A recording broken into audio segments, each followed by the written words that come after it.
Hello दोस्तों, स्वागत है आप सभी का आज की एक नई वीडियो में। दोस्तों आज की वीडियो में हम लोग पढ़ेंगे राजपूतों की उत्पत्ति। ये काफ़ी अच्छा टॉपिक है, इससे एग्जाम में सवाल बनता है।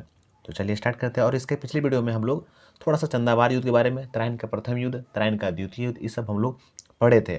और किस प्रकार से मोहम्मद गोरी भारत में जो प्रदेश जो क्षेत्र जीत गया था और जीत के फिर वो वापस गजनी लौट गया था, यहाँ तक हम लोग पढ़े थे। और जो कुतुबुद्दीन ऐबक रहता है, 2.5 दिन का झोपड़ा बनवाता है, कुब्बत उल इस्लाम मंदिर बनाता है, एक मतलब कि दिल्ली में एक जैन मंदिर रहता है, इसको तोड़ करके। तो इस प्रकार से तो होता है। तो बीच में हल्का सा छूट गया था राजपूतों की उत्पत्ति, तो थोड़ा सा इसको देख लेते हैं। तो चलिए समझते हैं राजपूतों की उत्पत्ति। चलिए स्टार्ट करते हैं। अब है ना, देखिए, भारतीय इतिहास में 700 ईस्वी से लेकर के 1200 ईस्वी तक के काल को राजपूत काल के नाम से जाना जाता है। यानी कि हमारा जो इतिहास है उसमें से आप याद रखिएगा कि राजपूतों की कभी कभी ना सवाल घुमा करके देगा, तो दिमाग में सबका ईस्वी जो होता है ना, ये जो ईयर, इसको याद रखिएगा। यानी कि 700 ईस्वी से लेकर के 1200 ईस्वी तक के जो काल है, यहाँ इसको काल कर देना, यहाँ कॉल लिखा गया है। काल को ही राजपूत काल के नाम से जाना जाता है, क्योंकि इस काल के शासक स्वयं को राजपूत कहते हैं।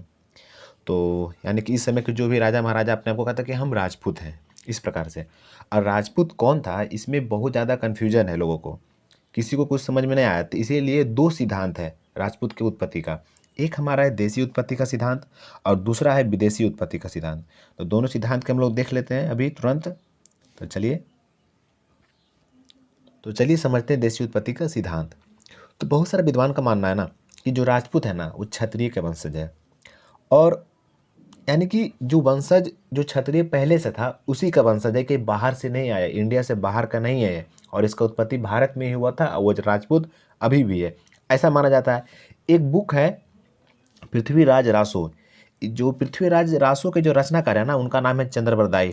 तो इनके अनुसार है ना, ये जो बताएं अपना बुक में कि जो पृथ्वी मतलब कि जो राजपूत है ना, वो राजपूत की उत्पत्ति वशिष्ठ ऋषि द्वारा माउंट आबू पर्वत पर किए गए यज्ञ से हुई है। यानी राजपूत की जो उत्पत्ति हुआ है, जो माउंट आबू पर्वत पर जो ऋषि थे जिनका नाम था वशिष्ठ ऋषि, इन्हीं के द्वारा माउंट पर्वत पर एक यज्ञ किए थे, इसी से राजपूतों की उत्पत्ति हुई है।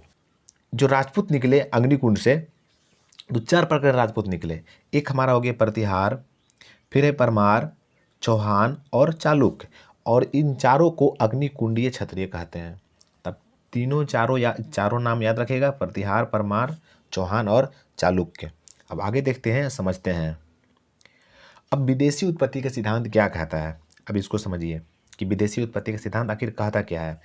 तो बहुत सारे विद्वान का मानना है कि जो राजपूत था ना, वो विदेशी का वंशज है। जैसे कि भारत पे शक आया, कुषाण आया, हुन आक्रमण किया।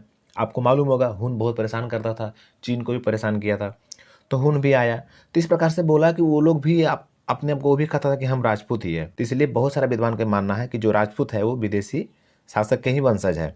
और इसका उल्लेख जो है ना, जो विदेशी यानी पूछ देगा आपसे कि विदेशी उत्पत्ति का सिद्धांत, तो कर्नल जेम्स टाड, यानी कि विदेशी उत्पत्ति का सिद्धांत का उल्लेख कोई अगर किया है तो कर्नल जेम्स टाड ने किया है। कर्नल जेम्स टाड ने ही राजपूतों का इतिहास लिखा है दोस्तों। तो आप ये बात को याद रखिएगा, इससे सवाल बन सकता है कि राजपूतों की उत्पत्ति है ना, या तो राजपूत का इतिहास जो है किसने लिखा है, तो कर्नल जेम्स टाड ने लिखा है। निष्कर्ष के तौर पर हम ये कह सकते हैं कि जो राजपूत है वो प्राचीन क्षत्रिय के वंशज हैं, और इसमें विदेशी शासकों के भी वंशज भी शामिल है। यानी ऐसा ही बात है यार, इसमें मतभेद वाला बात है ही नहीं। जैसे कि हमारा देश में भी पहले से क्षत्रिय था, राजपूत, और कुछ विदेशी आया, यहीं रह गया, यहीं बस गया। तो इस प्रकार से आप कह सकते हैं दोनों, बस आपको देखिए दिमाग में दोनों बात रखना है कि एक पृथ्वीराज रासो एक मतलब कि चंद्रबरदाई का रचनाकार हो गया, पृथ्वीराज रासो के रचनाकार चंद्रप्रदाई हो गए। तो इनका बुक से पता चलता है देसी उत्पत्ति का सिद्धांत। आप ये बात याद रखिए। अब विदेशी उत्पत्ति का सिद्धांत किसने दिया था, कर्नल जेम्स टाड ने। बस ये दोनों सवाल आपको याद रखना है। और एक सवाल यहाँ पर याद रखना है कि अग्निकुंडीय जो योद्धा थे यानी जो राजपूत थे कौन कौन थे, तो प्रतिहार, परमार, चौहान और चालुक्य, इन तीनों को इन चारों को अग्निकुंडीय क्षत्रिय कहा जाता है। तो एक छोटा सा ही था, अब इससे ज़्यादा कुछ था ही नहीं।